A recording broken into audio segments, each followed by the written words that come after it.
అయిన ఒక మనుష్యుడు కనబడెను. ఆయన శిష్యులు బోధకుడా వీడు గుడ్డివాడై పుట్టుటకు ఎవడు పాపము చేసెను వీడా వీని కన్నవారా అని ఆయనను అడుగగా యేసు వీడైనను వీని కన్నవారైనను పాపము చేయలేదు గాని దేవుని క్రియలు వీని యందు ప్రత్యక్షపరచబడుటకే వీడు గుడ్డివాడుగా పుట్టెను. మన తండ్రి అయిన దేవునుడు ప్రభు యేసు క్రీస్తు కృపయు సమాధానం కలుగును గాక. క్రీస్తునందు ప్రియ పరిశుద్ధ దేవుని బిడ్డలైన వాళ్ళారా, ఈనాటి లెంట్లోని 4వ పునరుత్థాన ఆరాధన అంశాన్ని మనం చూస్తూ ఉంటే ఎవరు గుడ్డివారు అనే అంశాన్ని మనకు బోధిస్తుంది. ఎవరు గుడ్డివారు ఒకసారి చెప్తారా అందరూ? చూద్దాం ఆ పాఠం ఏంటో. యోహాను సువార్త 9వ అధ్యాయం 1 నుంచి 3 వచనాల్లో యేసయ్య ఆయన శిష్యులు మార్గంలో వెళుతూ ఉంటే పుట్టినప్పటి నుంచి గుడ్డిగా ఉన్న ఒక వ్యక్తి కనబడ్డాడు. పుట్టినప్పటి నుంచి గుడ్డితనంతో బాధపడుతున్న ఒక వ్యక్తి కనబడ్డాడు. వెంటనే యేసయ్య శిష్యులు ఒక ప్రశ్న వేస్తున్నారు. ఏమనంటే, ఇదిగో వీడు గుడ్డివాడిగా పుట్టడానికి ఎవరు పాపం చేశారు? వీనిని కన్నవారా అని ఒక ప్రశ్న లేక ఒక అనుమానం, ఒక సందేహాన్ని లేవనెత్తారు. శిష్యులు ఈ ప్రశ్నను లేవనెత్తడానికి కారణం ఏమిటంటే, పాత నిబంధనలో తండ్రులు ద్రాక్ష పండ్లు తింటే పిల్లల పళ్ళు కులుస్తాయి అనే ఒక సామెత ఉంది. సామెత అంటే ఒక నమ్మకం ఉంది. అంటే తల్లిదండ్రులు చేసిన పాపము ఒకవేళ పిల్లలకు సంక్రమించవచ్చు, దాని ఫలితము దాని యొక్క శాపము అనే ఒక నమ్మిక ఉంది. కాబట్టి ఇక్కడ అడుగుతున్న ప్రశ్న ఏమిటంటే, వీడు గుడ్డివాడిగా పుట్టడానికి ఎవరు పాపం చేశారు?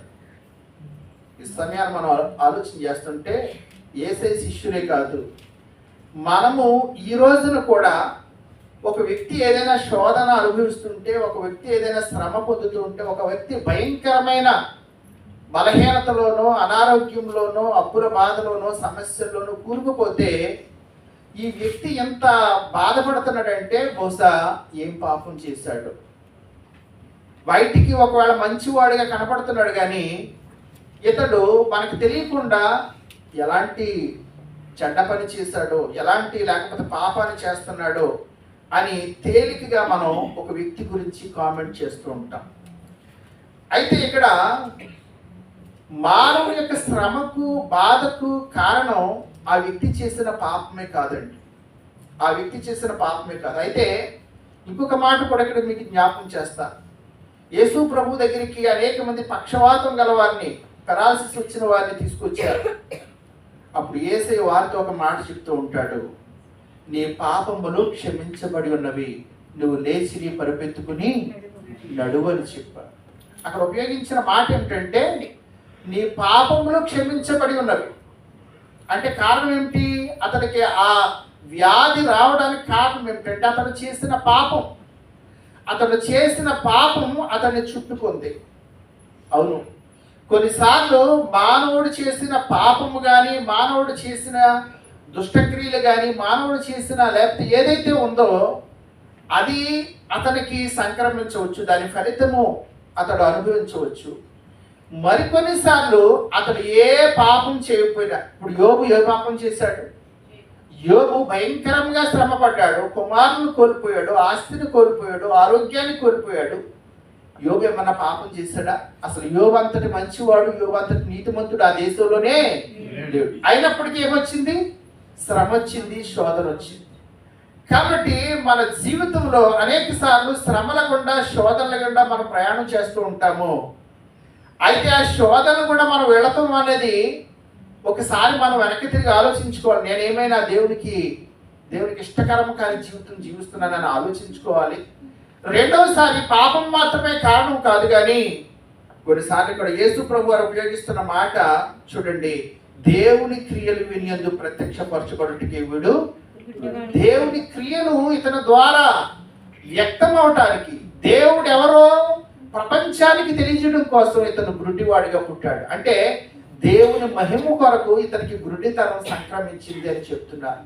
ఇక నేర్చుకోవాల్సిన పాఠం ఏమిటంటే, ఒక వ్యక్తి బాధలో ఉంటే, ఒక వ్యక్తి లేకపోతే హాస్పిటల్లో ఉంటే, ఒక వ్యక్తి తీవ్రమైన పరిస్థితిలో ఉంటే, మనము ఆ వ్యక్తి మీద నువ్వేం పాపం చేసావో ఈరోజు ఈ శిక్ష అనుభవిస్తున్నావు అని ఒక రాయి వేసేవాళ్ళముగా ఉండకూడదు ప్రియమైన బిడ్డలారా. ఆ వ్యక్తి మీద ఒక రాయి వేసేవాళ్ళముగా మనం ఉండకూడదు, ఒక మాట విసిరేవాళ్ళముగా మనకు ఉండకూడదు. యేసే అంటున్నాడు, లేదు లేదు, దేవుడు మహిమ పొందటానికి ఇతనికి గురుడితనము వచ్చింది. ఈ కోణాన్ని మనము చూడవలసిన వారమై ఉన్నాం. కాబట్టి యేసు క్రీస్తు ప్రభు వారు ఆ గుడ్డివాడిని పిలిచి అతని కోసము నేల మీద ఉమ్మి వేసి బురద చేసి అతని కన్నులకు పూసి, బాబు నువ్వు సిలోయమను కొనేటి ఉంది కదా, ఆ సిలోయమను కొనేటికి వెళ్ళి కడుక్కో, అక్కడ నీ గుడ్డితనం పోతుంది అని చెప్పారు. చూడండి, యేసయ్య ఈ మన దేహాన్ని తయారు చేసిన వాడు. తల్లి గర్భంలో మనల్ని మట్టి బొమ్మగా తయారు చేసి మనకి రూపురేఖలు దిద్దినవాడు ఈ దినాన ఆ గుడ్డివాడికి చూపునివ్వడం కోసం నేల మీద ఉమ్మి వేసి బురద చేసి ఆ బురద నా కళ్ళకు పోసి నువ్వు వెళ్ళి సిలోయమను కొనేటికి వెళ్ళి కడుపుకోనమని చెప్తున్నారు. అంటే దేవుడు చేయవలసింది దేవుడు చేస్తాడు, నువ్వు చేయవలసింది నువ్వు చేయాలి. నువ్వు చేయవలసింది నువ్వు కూడా చేయాలి. దేవుడు చేయాల్సింది దేవుడు చేస్తాడు. పూర్తిగా మనం దేవుని మీదే డిపెండ్ అయిపోవటమే కాదు, నువ్వు చేయవలసిన బాధ్యత ఏమిటో, నువ్వు చేయవలసిన నీ క్రియ ఏమిటో నువ్వు చేయవలసిన వారు అన్నాం. కాబట్టి ఆ యొక్క వ్యక్తి వెళ్ళాడు, మొత్తం మీద ఆ సిలోయమను కొనేటికి వెళ్ళి ఆ బురదను కడుక్కున్నాడు. యేసే చెప్పినట్లుగానే చక్కని చూపు వచ్చింది. చూడండి, చక్కని చూపు వచ్చింది. అన్ని చూడగలుగుతున్నాడు. ఇప్పుడు మనుషుని చూడగలుగుతున్నాడు, ప్రకృతిని చూడగలుగుతున్నాడు, అందరిని చూడగలుగుతున్నాడు. మనకి కళ్ళున్న వాళ్ళకి ఇక్కడైతే కరెంటు పోదు, కానీ అప్పుడప్పుడు ఇక్కడ కూడా పోతూ ఉంటుందిలేండి. మనోడు రూమ్ పవర్ బిల్లు పే చేయనప్పుడు ఒక ఇంటి దగ్గర ఉండగా కరెంటు పోతే ఒక 10 నిమిషాలు కరెంటు పోయింది అనుకోండి, ఒక్కసారిగా గదంతా చీకటి అయిపోతుంది. ఏ వస్తువు ఎక్కడ ఉందో తెలియదు, అన్ని తడులాడుకుంటాం. ఒక్కసారిగా చెప్పాలంటే కళ్ళున గుడ్డోడు అయిపోతాం. ఎక్కడ క్యాండిల్ ఉంది, ఎక్కడ స్విచ్ ఉంది, అన్ని తడులాడుకుంటాం 10 నిమిషాలు, పావు గంటకి. మళ్ళా ఆ యొక్క 10 నిమిషాల తర్వాత కరెంట్ వచ్చాక అమ్మయ్య అనుకుంటూ ఉంటాం. జీవితం అంతా గుడ్డితనంతో బాధపడటం అంటే, ఒక పక్కన తన పని తను చేసుకోలేడు, ఎవరో ఒక వ్యక్తి మీద ఆధారపడాలి, ఎవరో ఒక వ్యక్తి సహాయం చేయాలి. రెండవది ప్రియమైన బిడ్డలారా, అతడు భిక్షకుడు, అతడు రెండోది ప్రపంచాన్ని చూడలేడు, మంచి చెడ్డ చూడలేడు, ఏమీ చూడలేడు. ఎవరో దయతలిస్తే ఇప్పుడు ఆ గుడ్డితనం అంతా, చీకటంతా పోయి తన కాళ్ళ మీద తాను నిలబడగలిగే పరిస్థితి, తాను ధైర్యంగా మరి తన యొక్క జీవితం పట్ల భరోసా కలిగే పరిస్థితి, అంత ఆ గుడ్డితనం పోయి చూపు వచ్చింది. అయితేనంట ఇతనికి చూపు వచ్చిన ఆనందం, అమ్మ వింటున్నారా నా మాటలు, ఈ చూపు వచ్చిన ఆనందం ఎంతోసేపు నిలవలేదు ప్రియమైన బిడ్డ, ఎంతోసేపు నిలవలేదు. ఎందుకంటే అతడు కళ్ళు సిలోయమను కొనేటికి వెళ్ళి కడుక్కున్నాడు కదా, అది ఏ రోజు అంట, ఆ కడుక్కున్నది ఏ రోజు, విశ్రాంతి దినం. విశ్రాంతి దినం అంటే ఏ రోజు అండి, శనివారం విశ్రాంతి దినం. శనివారం అనేది ఇప్పటికీ కూడా షబ్బాత్ అంటూ ఉంటారు. ఇస్రాయేల్లో పనిచేస్తున్న వాళ్ళందరూ కూడా శుక్రవారం 6 గంటలు అయ్యేటప్పటికి అక్కడ మీరు చూసే ఉంటారు, ఒక రబ్బీ లేకపోతే ఒక అధికారి బోర ఊదుకుంటూ వెళ్తూ ఉంటాడు. ఆ బోర శబ్దం వింటే కనుక షాపులో అందరూ షాపులు మూసేయాలి, వాడు ఇంకా బిజినెస్ చేయకూడదు. ఏ పనిలో ఉన్న వాళ్ళైనా వాళ్ళు ఇంకా పని క్లోజ్. శుక్రవారం 6 గంటల నుంచి షబ్బాత్. విశ్రాంతి దినాన్ని వాడు కళ్ళు కడుక్కున్నాడు, విశ్రాంతి దినాన్ని చూపు పొందాడు. కాబట్టి ఇప్పుడు పరిసయ్యులు ఈ గుడ్డివాడిని చుట్టుముట్టి అంటున్నారు, నువ్వు ఇంతకు ముందు గుడ్డివాడు కదా, నువ్వు ఎలా చూపు పొందావు, నీకు చూపు రావడానికి కారణం ఎవరు? ఎందుకంటే ఇక్కడ నేరం ఏమిటంటే, యేసయ్య ఆ చూపు ఇవ్వడానికి నేల మీద ఉమ్మి వేసి బురద చేసి కళ్ళకు పూసాడు. ఇది పని కింద లెక్కొస్తుంది, ఇది ఒక పని. వాడేమో వెళ్ళి ఆ కోనేటిలో కడుక్కున్నాడు, అదొక పని. కాబట్టి విశ్రాంతి దినాన్ని ఏ పని చేయకూడదు అన్నది ధర్మశాస్త్రం చెప్తుంది.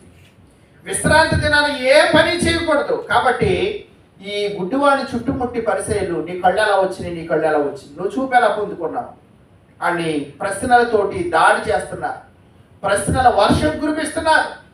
అయితే చూడండి, యోహాను సువార్త 9:11 చూడండి. యోహాను సువార్త 9:11 వాడేమంటున్నాడంటే, వాడు యేసు అని ఒక మనుష్యుడు బురద చేసి నా కన్నుల మీద పూసి నీవు సిలోయమను కొనేటికి వెళ్ళి కడుక్కొనమని.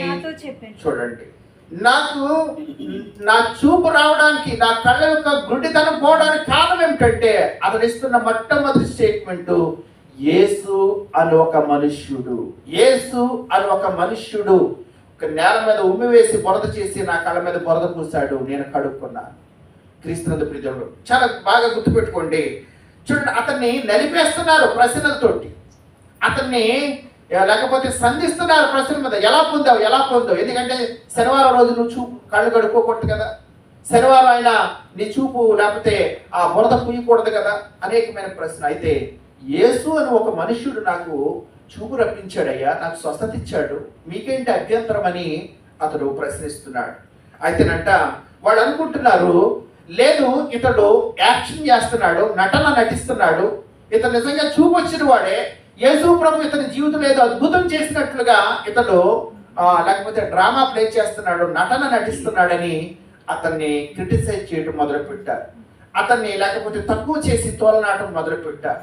మళ్ళా అడుగుతున్నారు, లేదు నువ్వు చెప్పు, నీకు చూపు రావడానికి కారణం ఏమిటి? ఇప్పుడు యోహాను సువార్త 9:17 చూడండి. 9:17 చూస్తుంటే కనుక, కాబట్టి వారు మరలా ఆ గుడ్డివానితో అతడు నీ కన్నులు తెరిచినందున నీవు అతను గూర్చి ఏమనుకొనిచున్నావని అడుగుగా వాడు అంటున్నాడు, ఆయన ఒక ఇప్పుడు స్టేట్మెంట్ మారిందండి. అతను కొంచెం నలపడం మొదలు పెట్టారు, అతన్ని కొంచెం ఇబ్బంది పెట్టడం మొదలు పెట్టారు. ఆ ఇబ్బందిలో అతని యొక్క దృక్పథం, యేసు పట్ల అతని యొక్క దృక్పథం ఏమిటంటే, ముందేమన్నాడు, యేసు అని ఒక మనుషుడు అన్నాడు ఇందాక 11వ వచనంలో. రెండవసారి ఇదిగో అతను నీకు చూపు ఇచ్చాడు కదా, నీకు కళ్ళు తెరిచాడు, నువ్వేమనుకుంటున్నావు అతని గురించి, నీ అభిప్రాయం ఏంటి, నీ కామెంట్ ఏమిటంటే, అతను ఒక ప్రవక్త అనుకుంటున్నాను. అయినా సరే ఇంకా వదలలేదు. అయినా సరే అతను దాని మీద అతను వదిలేద్దాం అనుకోలేదు. యోహాను సువార్త 9:33 చూడండి. 9:33 ఇంకా ఏమంటున్నాడంటే యేసు గురించి 33, ఈయన దేవుని యొద్ద నుండి వచ్చిన వాడు కాని ఎడల ఏమీ చేయలేరని. మూడో స్టేట్మెంట్ ఏమి ఇచ్చాడండి? మూడో స్టేట్మెంట్, ఈయన దేవుని యొద్ద నుండి వచ్చిన వాడు. చూడండి, అతను ఒక పక్కన నలిపేస్తున్నారు, నువ్వేమనుకుంటున్నావు, నీ చూపు ఎలాగొచ్చింది, నువ్వు డ్రామా ప్లే చేస్తున్నావు, అనేక రకాల ప్రశ్నలతో అతను చుట్టుముడుతూ ఉంటే మొదట అంటున్నాడు అతను యేసు అని ఒక మనుష్యుడు అన్నాడు. తర్వాత ఇంకా అతన్ని నలిపేటప్పటికి యేసు ఒక ప్రవక్త అంటున్నాడు. మూడవది 33వ వచనంలో దేవుని యొద్ద నుండి వచ్చిన మనుష్యుడు.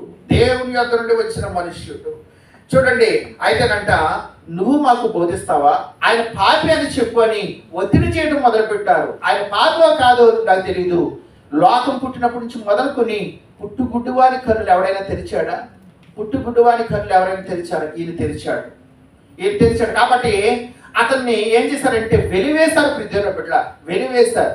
సమాజంలోంచి అతను ఏం చేశాడంటే వెలివేశారు. నేటి దినాల్లో కూడా చూస్తున్నాం, ఈ కంప్యూటర్ యుగంలో కూడా కొంతమందిని, కొన్ని కుటుంబాలు వెలివేశారనే వార్తలు అక్కడక్కడ వింటాం. వెలివేస్తే అతను దూరం పెడతారు. అతనికి ఏ విధమైన సహాయ సహకారాలు, అతనికి ఏదో షాపింగ్ చేసుకోవడం కానీ, లేకపోతే ఆ కిరాణా సరుకులు కానీ, పాలు కానీ ఏమీ అందనివ్వరు అనమాట. ఊర్లో ఉండే సౌకర్యాలు అతను వెలివేశారంట.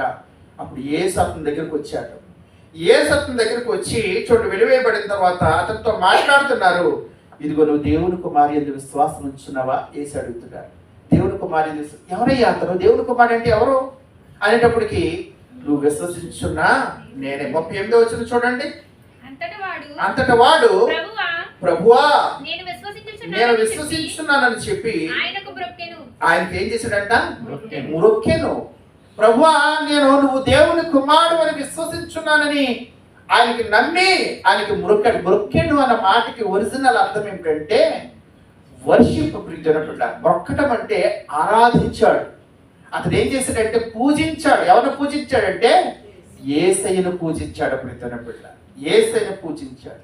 చూడండి, అతను గుడ్డితనం పోయి చూపు పొందేటప్పటికి పరిసయ్యులు వచ్చి, నువ్వు ఎలా చూపు పొందావు? యేసు అని ఒక మనుష్యుడు కారణం. రెండవది ప్రియమైన బిడ్డలారా, ఇంకా నువ్వు అతని గురించి ఏమనుకుంటానంటే ఆయన ఒక ప్రవక్త అనుకుంటున్నాను.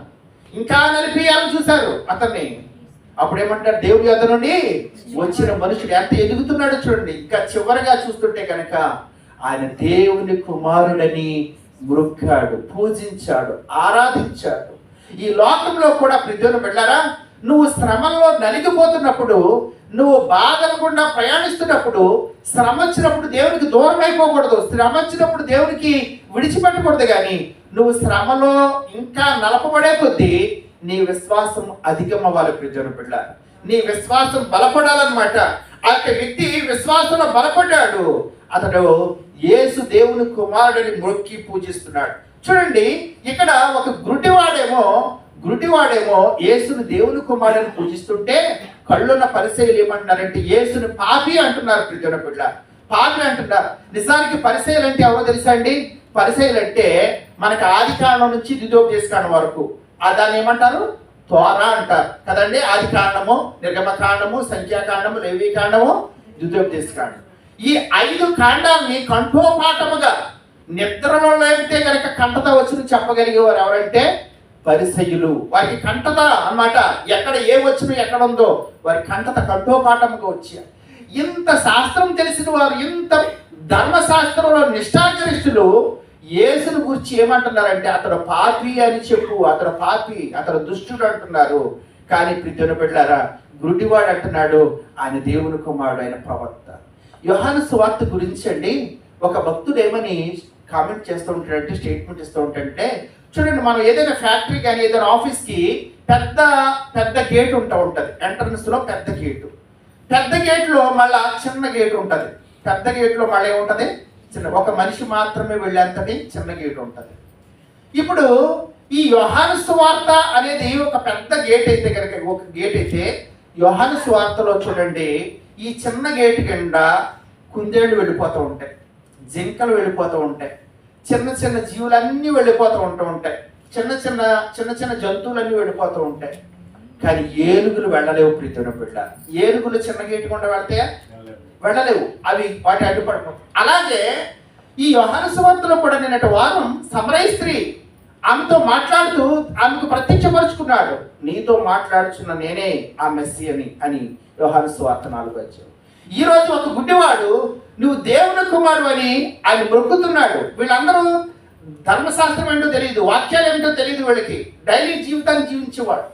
కానీ ఏనుగంతటి బలశాలులైనా లేకపోతే ఈ యొక్క పరిసయ్యులు, యూదులు మాత్రం ఆయన ఏమంటున్నారంటే పాపి అంటున్నారు. ప్రియమైన బిడ్డ, పాపి.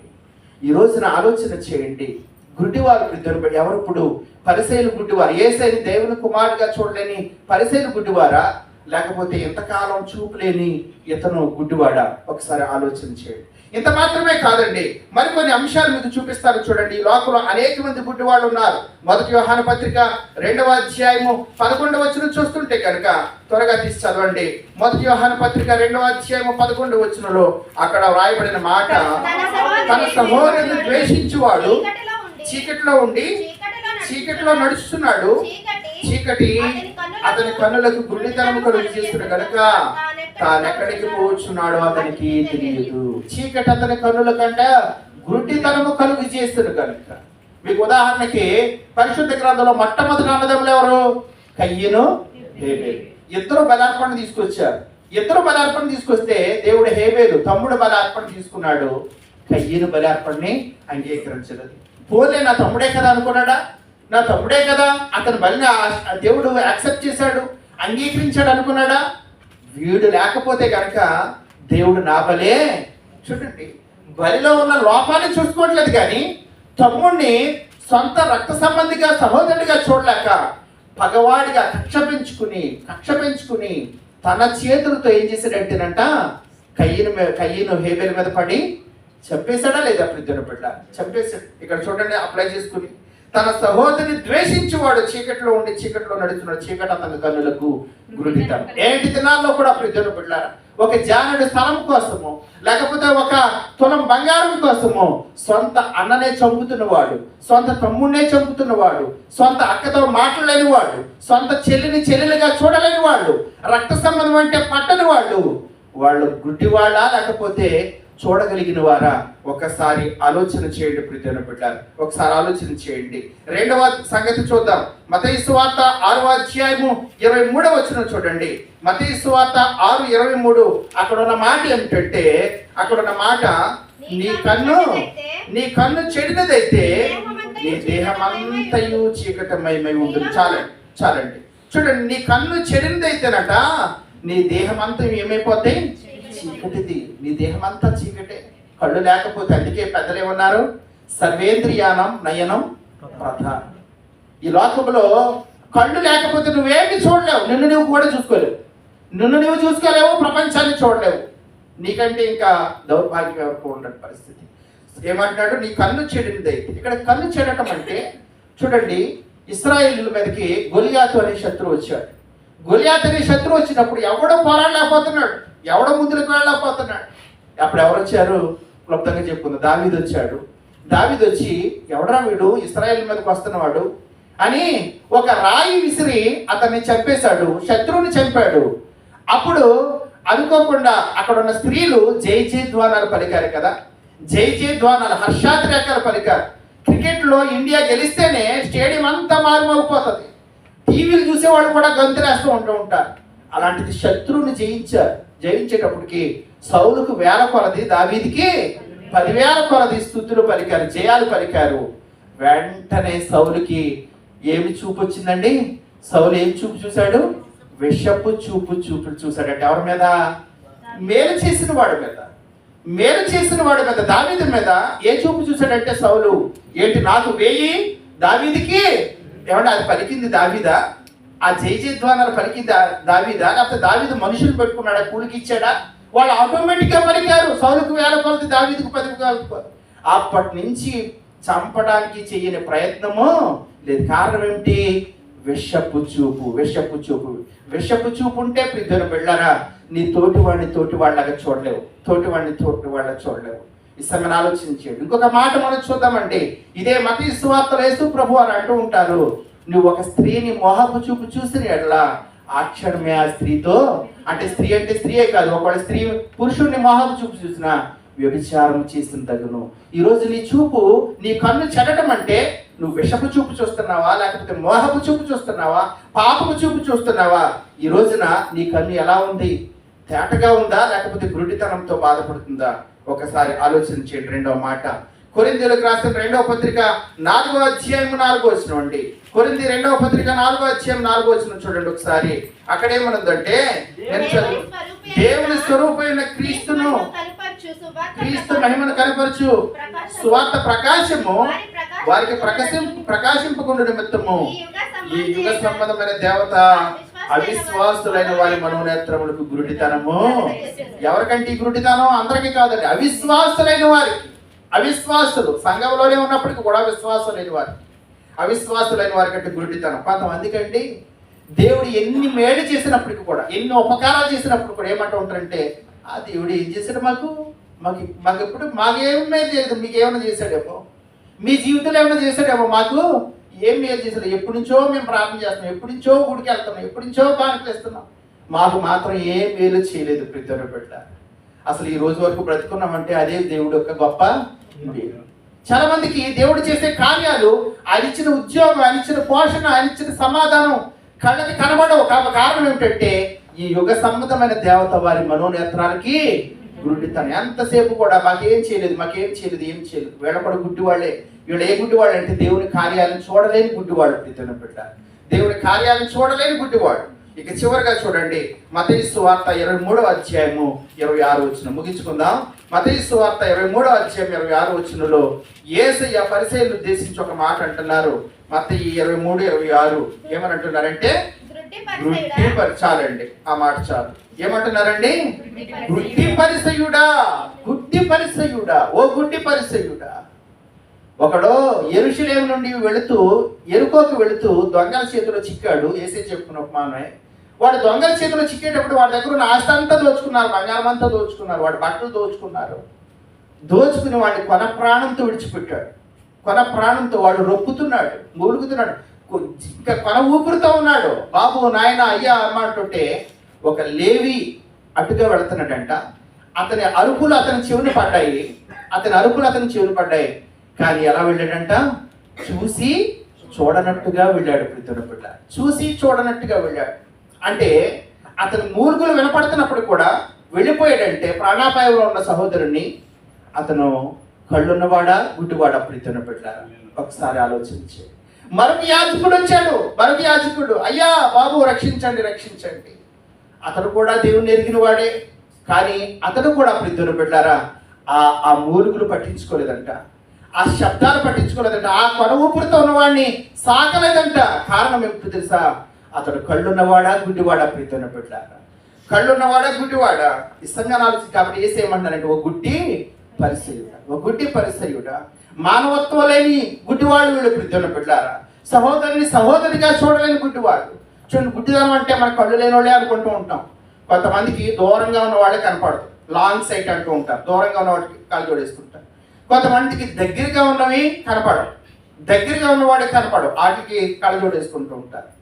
కొంతమంది దూరంగా ఉన్నవి కనపడవు, కొంతమంది దగ్గరగా ఉన్నవాడు కనపడవు. కొంతమందికి కలర్ బ్లైండ్నెస్ ఉంటూ ఉంటుంది, కొన్ని రంగులు కనపడవు. పసుపు ఆరెంజ్కి తేడా తెలియదు, నీలానికి బ్లూకి తేడా తెలియదు, కలర్ బ్లైండ్నెస్. అయితే పరిసయ్యులకు ఉన్న చిక్కు ఏమిటంటే వాళ్ళు ఇతరుల లోపాలను చూస్తారు కానీ తమ లోపాలను వాళ్ళు చూసుకోలేని గుడ్డివాడు. ప్రీతుల తమ జీవితాన్ని, తమ బ్రతుకుని చూసుకోలేని గుడ్డివాడు. కాబట్టి ఓ గుడ్డి పరిసయ్యుడా.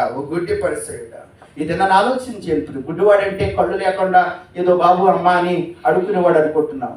ఈ రోజున ఆలోచన, నీ సహోదరుని ప్రేమించలేని గుడ్డితనంతో బాధపడుతున్నావా? లేకపోతే నీ కళ్ళు చెడిపోయి, లేకపోతే పాపము అనే కట్ల చేత కట్టబడిన గుడ్డివాడిగా ఉన్నావా? మూడవది అవిశ్వాసమైన గుడ్డితనం, దేవుని కార్యాలను చూడాలని గుడ్డితనంతో బాధపడుతున్నావా? లేకపోతే పరిసయ్యుడిలాగా ఒక వ్యక్తి పట్టబడి ప్రాణాపాయ పరిస్థితిలో ఉంటే రక్షించలేని గుడ్డివాడిగా ఉన్నావా? ఇది నాన్న ఎలాంటి గుడ్డివాడిగా ఉన్నావు ప్రీతుల ఎలాంటి, లేకపోతే అంధకారంతో నువ్వు బాధపడుతున్నావు. ఒక భక్తుడు పాడుతున్నాడు ఏమనంటే, ఈ రోజున యేసయ్యను చూడలేని గుడ్డివాడుగా పరిసయ్యులు ఉన్నారు కాబట్టి పాపిని ముద్ర వేస్తున్నారు. కానీ కళ్ళు వచ్చిన గుడ్డివాడు ఆయన దేవుని కుమారుడిని మొక్కి పూజిస్తున్నాడు. ఈ రోజు మనం ఏ కేటగిరీకి చెందుదాం? ఆ కళ్ళు వచ్చిన గుడ్డివాళ్ళలాగా యేసయ్యను పూజించగలుగుతున్నామా? లేకపోతే కళ్ళు లేని పరిసయ్యులాగా ఇంకా దేవుడు నాకు ఏం మేలు చేయలేదు అందామా? ఒక భక్తుడు పాడుతున్నారు, పల్లవి పాడి ముగిస్తాను. కనలేని కన్నులేలనయ్యా, వినలేని చెవులేలనయ్యా, నిన్ను చూడ మనసాయనయ్యా, యేసయ్యా నిన్ను చూడ మనసాయనయ్యా. కనలేని కన్నులేలనయ్యా, వినలేని చెవులేలనయ్యా, నిన్ను చూడ మనసాయనయ్యా, యేసయ్యా